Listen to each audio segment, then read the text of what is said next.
Singh. I basically have a background. I'm from the state of Sikkim, and my education has basically been in the hotel industry. I have post-graduated from the Oberoi School of Learning and Development in Delhi.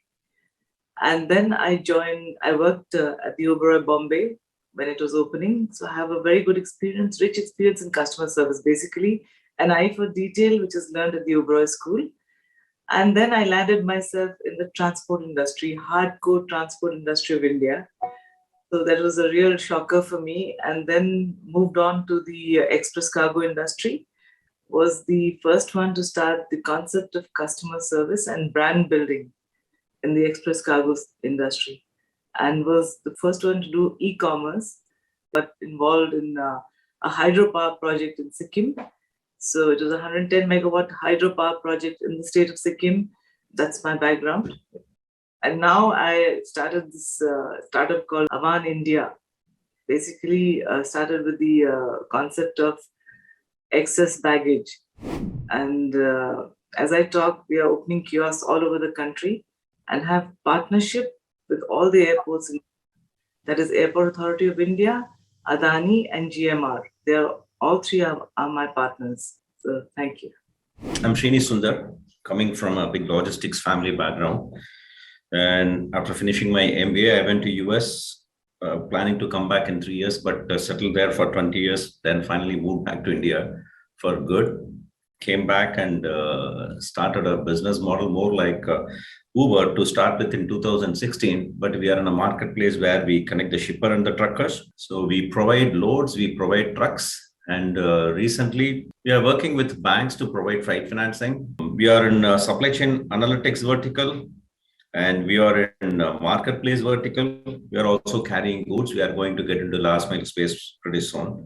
So it's a new model we are going to bring up in India. And the software side, it's a tech company, and we are focusing more on analytics space on the Western world. So the holding company is US.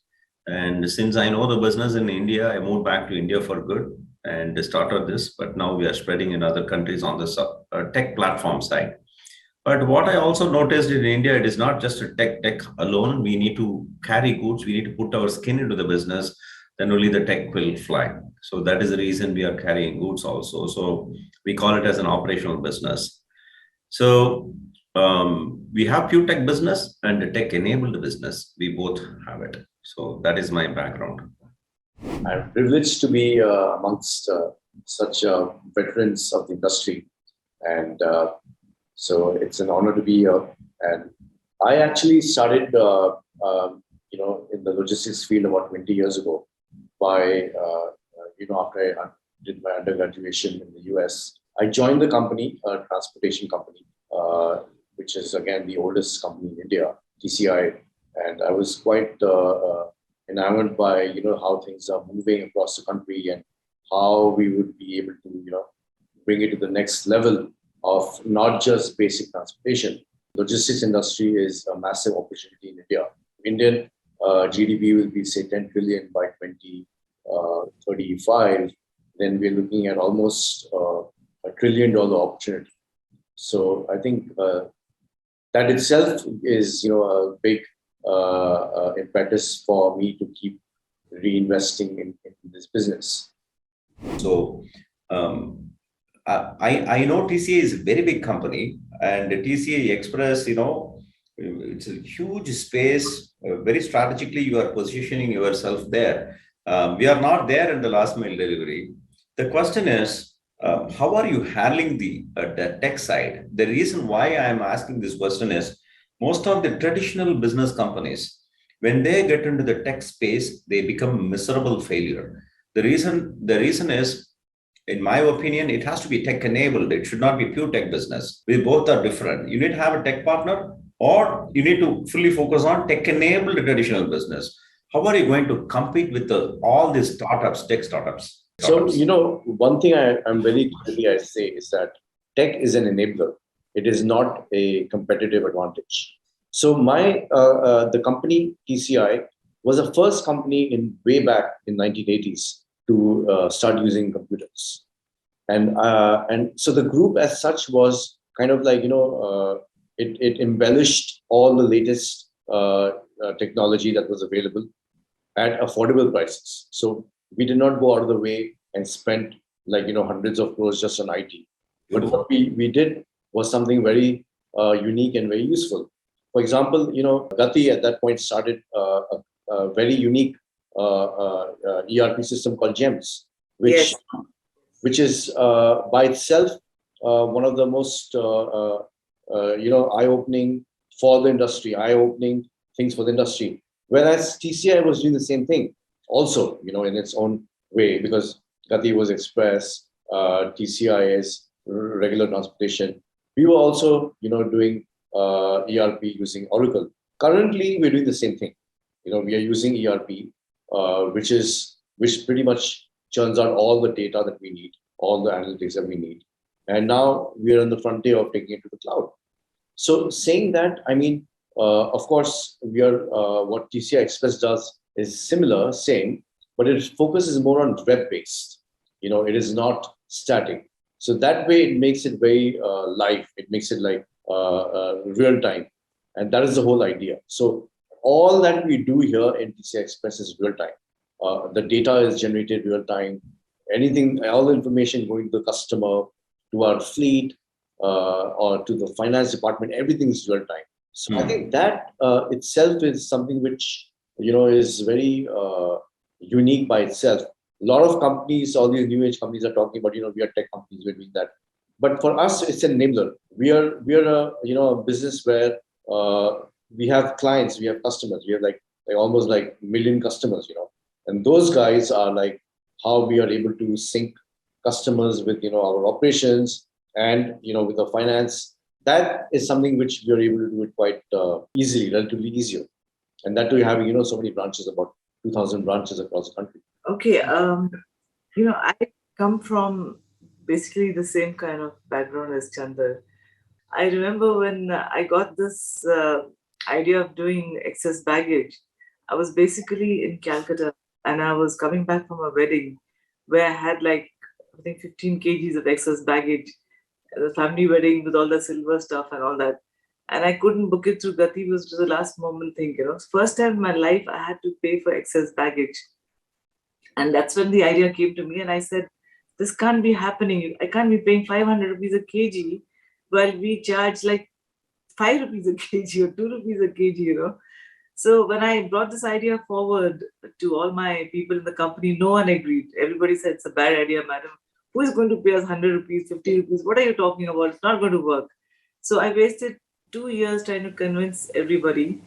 And finally, when I got the award, ET award for the best startup, and then I did a program called Insight in Isha Foundation, and all the gurus of the logistics and Tatas and Birlas, everybody was there. Mr. Ratan Tata was there. And when I said that I will charge 50 rupees a kg for excess baggage, everybody got up and actually gave me a standing ovation. And just before the pandemic, we started, and it was a great. Everybody accepted, all the airports accepted, and the tech was the main thing. They said, if you must have the technology, you must integrate with the GMR technology, the airport, systems that they have, and the airport authority has no technology. So today I'm struggling. They're giving me all the airports, but they have no technology. And Adani is in the process of getting the highest tech that you can imagine, including artificial intelligence and everything. So I feel there's a huge burden off my head. I can do what I like. There is no background that I am, going to get suppressed with.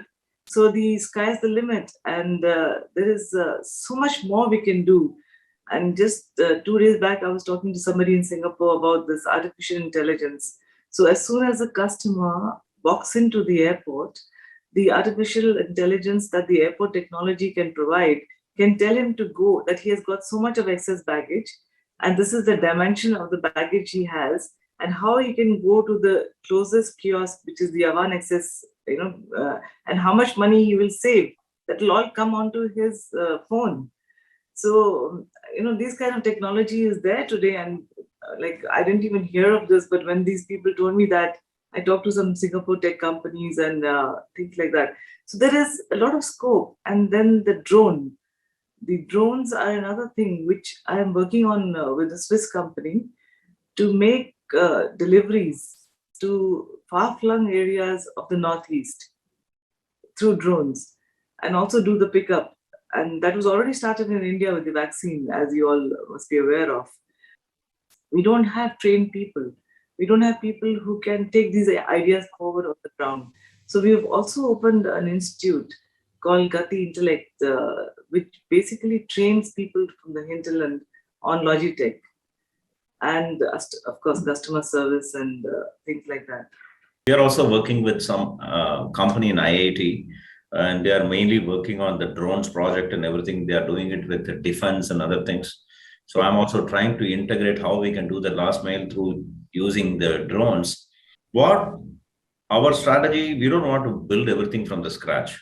We are very clear on our core business model is a marketplace where we connect the shipper and the truckers or the consumers. So we are live in blockchain. Our platform is completely blockchain enabled and mainly to track and trace, and also we are doing freight financing. So that is the reason we need the blockchain as a base. But what we did, we didn't want to invest tons of money to bring blockchain. It's going to be more on plug and play. We need to be very clear on what is your core business. The rest, I will not invest. I'm going for the revenue sharing model. If I'm going to use blockchain, if my client wants blockchain, then I'm going to give portion of revenue to them. So somebody is good in IoT, I'm going to have plug and play.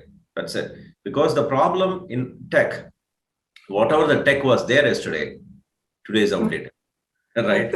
So we don't want to get into any hardware related tech at all. Take IoT, anything, right? The margin is very thin, and we can't afford to introduce tons of technology inside by ourselves. So my suggestion is, we are completely going plug and play model. Something is good, we go make a tie up with them, move on. If things are not working out well, sorry boss, it's not working out well, go for a different technology. So that's what we are trying to do. So it's a very interesting era. My problem is the service provider. Actually, my service provider is Gati at the moment, and I have Maruti Couriers, and I have some international.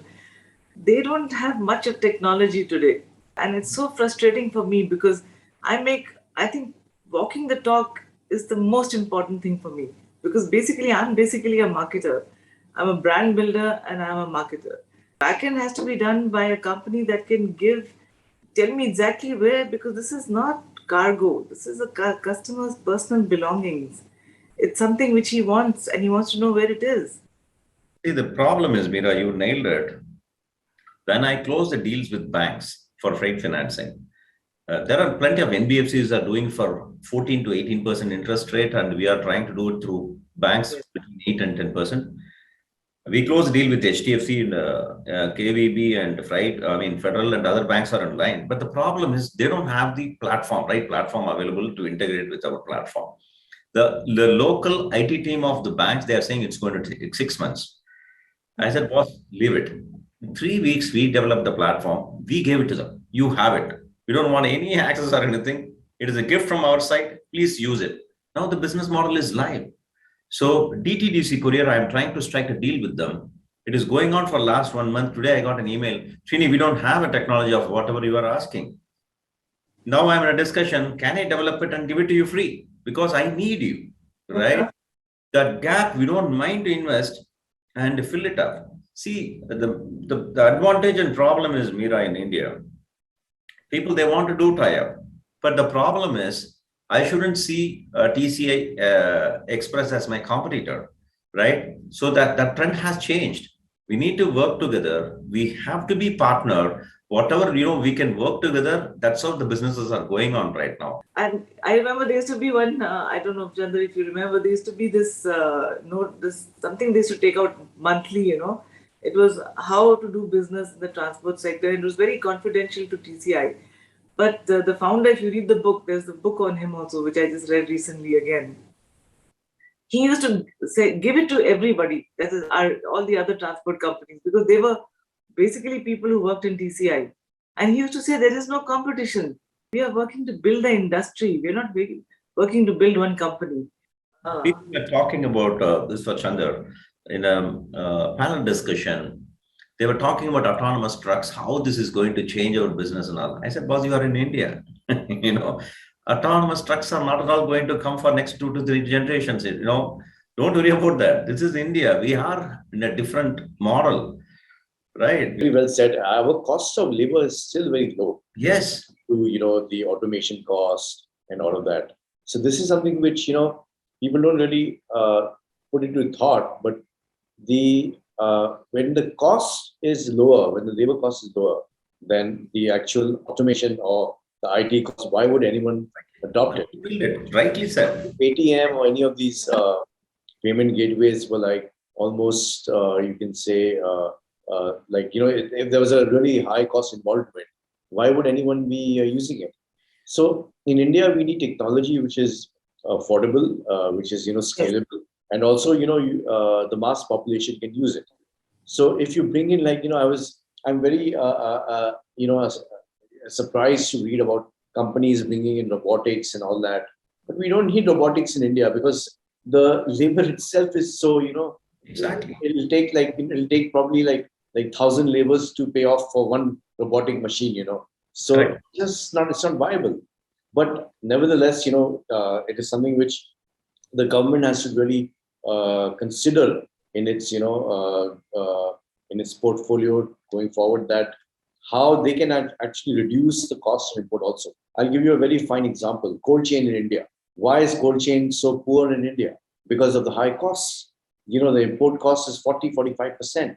And in India, when the government realizes that you have 45% import tax for machinery, why will anyone try to bring that in and give fresh vegetables and produce to the customers? So that it totally defeats the idea of having lowering logistics costs, about also bringing in the efficiency and the quality aspect in India in consumption. So this needs to be changed. This idea needs to be changed. Correct. Even leasing model, GST is very high.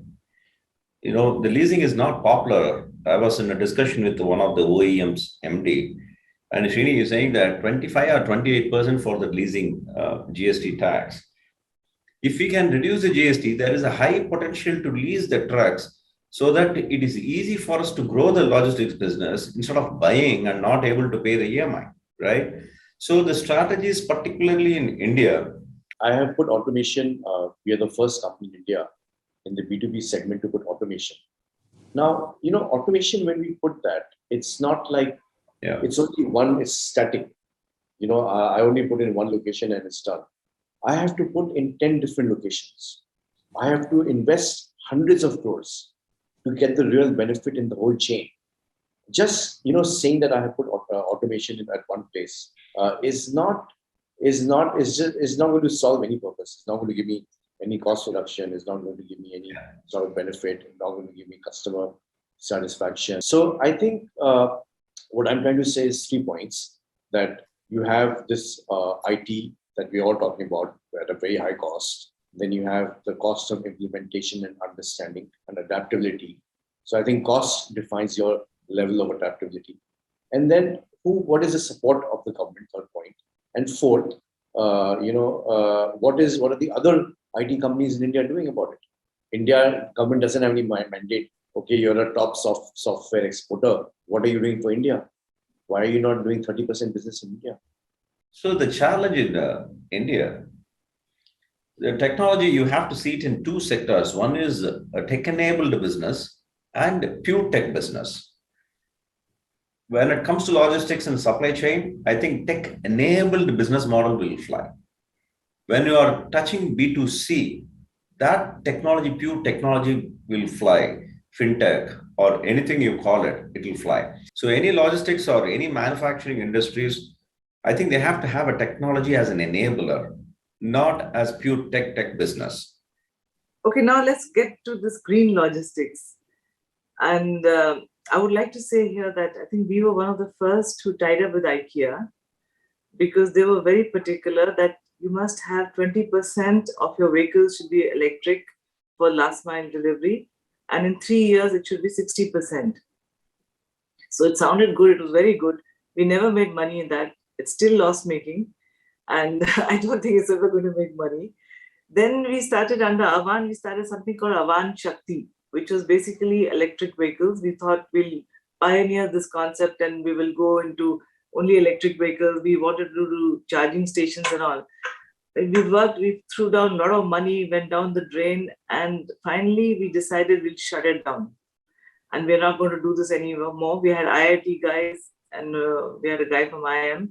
It just didn't work. Although now I'm looking into it, we're talking about it.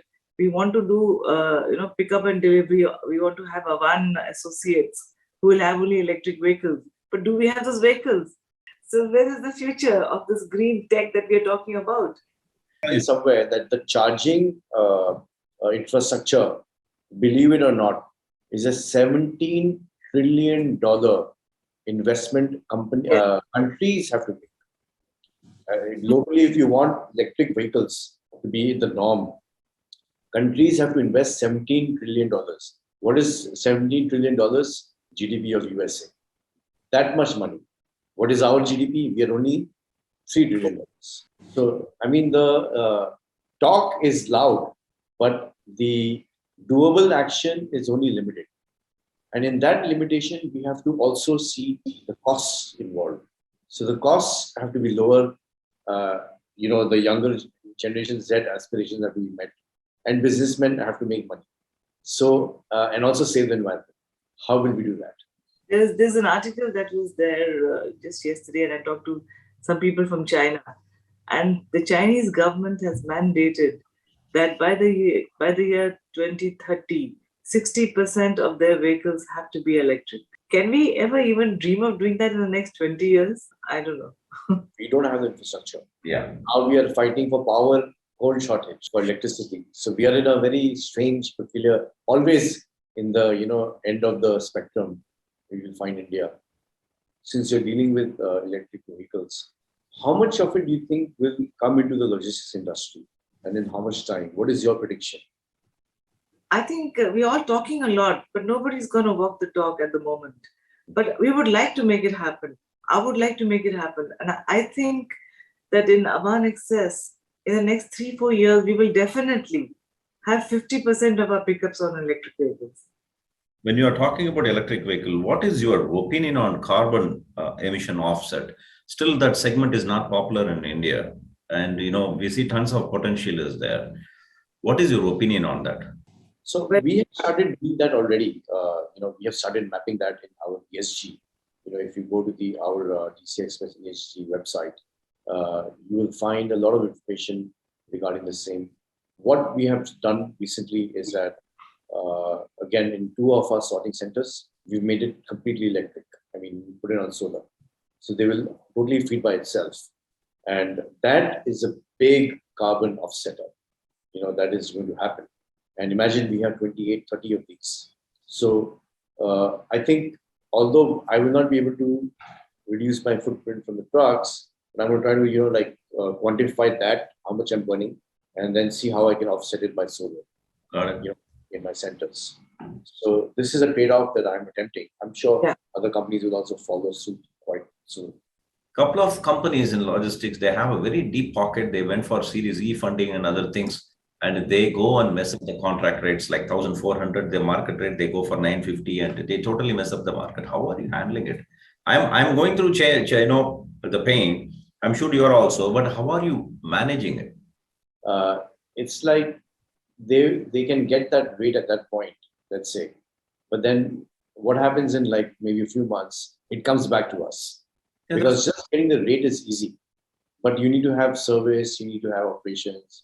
You need to have, people to talk to, customer service. So even with $1 gazillion, if they can't do all this, the business comes back. There was a very famous startup also, and they got into the FTL trucking. Yes. Thought they will disrupt the industry and all that. They took the business, sure. But then the customer himself started realizing what was going on. And that business came back. Yeah. It's like, how you project yourself. In India, we have B2C and B2B. In fact, I was the one to differentiate between B2B and B2C when I listed this company. And we are pioneers in B2B, let's say, and B2C is something which I don't touch. I touch like it's like, from far distance, and it's like untouchable for me. But other companies are doing business. 90% of the business is B2C, but they're projecting in their, TV ads and all that they're B2B express. It's okay. Wrong projection, wrong image they're giving out. It's okay. At the end of the day, the smart guy really will take the benefit and win. No, but I think this valuation game, this is all a valuation game, and we don't play that game. Yeah. So whenever I went and made any pitch, I told them I'm not in the valuation game. I haven't made a loss from day one. I've been breaking even and now making a little money, but I don't know how to do the valuation game. And when I went and told all this to all the airport heads, this is what they really appreciated. I said, I'm not here for the valuation. Beautifully said, Meera. Beautifully said. I'm reading it right now. I'm reading it right now. It is called Finance Secrets on Billion-Dollar Entrepreneurs. How to, push your venture finance and, how to push your capital. I mean, just to add to what Meera is saying, I did not need to do the valuation game, just like how these other companies are doing. Yeah. What I did was I made my company a $1 billion company with Yes. With profit. That was the main thing. Very appreciable. We're really proud of you. What you've done. And these guys will make it $5 billion and no profit. What is the point? The capital is cheap. Frankly speaking, I don't have belief in, even though my company is a tech company, it's all bootstrapped and very, very clear. I'm pushing my company to not go for VC right now. And capital is cheap. Many people, they go for a valuation game without even having a software. 10x valuation. The sustainability is very important because, like as our founder always used to say that sustainable business and long-term business, long-term growth for the investor is more important than short-term gain. So in that same thought, I can tell you, if whoever is watching this, if you're invested in TCI Express, 10 years down the line, you'll be very, very happy. 20 years down the line, you'll be even happier. Point being that, it's not just for, one generation. We have 4 generations almost in this business. So we kind of know what it takes, where to put in technology, where to put in, manpower, where to put in, where should we beat the drums, where is required. Like, I'm still, and I will always be in awe of how Gati was, how it came up in the logistics industry in India. That was the only company in India that did it. And I'm still amazed by it, how it was done, what technology it used back then in the late 80s, in the early 90s, and how it changed the whole game. So that sort of, and also made money, that's the beauty. Now that sort of a thing, nobody else is doing. Nobody else has done in India. Every entrepreneur is just cut, copy, paste. What Gati is doing, what TCI Express is doing, let us do that. Let's rebrand it. Let's do that. And, put up a nice thing and put it up for valuation. But sometimes, Chander, I wonder and I think whether we are doing the right thing. I do have my doubts that creep up once in a while because with so much money that they have, I mean, they take away all our good people. They take away all the, they just pay them double their salaries, and after you train them for 5 years, they just take them away. So I don't know, in the long run, how long can we keep saying that, this is the way to go? As we can see, the stock market is, already downgraded all the startups at such high crazy valuations. So it clearly shows that globally also, a company like Tesla, which was not making money, has started making money. But the companies, investors had already put in the valuation, had already taken the valuation into consideration that they will make money. So it cannot be a $2 trillion company. It will be a $1 trillion company, and that's about it. And other companies have started, manufacturing electric vehicles, and that's something which was bound to happen. But getting back to India, how much new invention has been done in India? How much is the top IT companies, TCS or anything of that sort, has done new innovation for India? Nothing. How many, what India also needs is innovation. Who has really solve the problem of a lingering problem of the daily problems we 1.5 billion people face. No company has been able to do that. So we have to build that culture, that ecosystem where we can solve problems. But see, next to US, India is getting more and more investments. We can't deny that. So, in my opinion, I think the traditional companies at the same time they can't close their eyes, and because whether people they like it or not, it's very tough to get the human resources. So you need to have money. See, big companies they have tons of money in their pocket.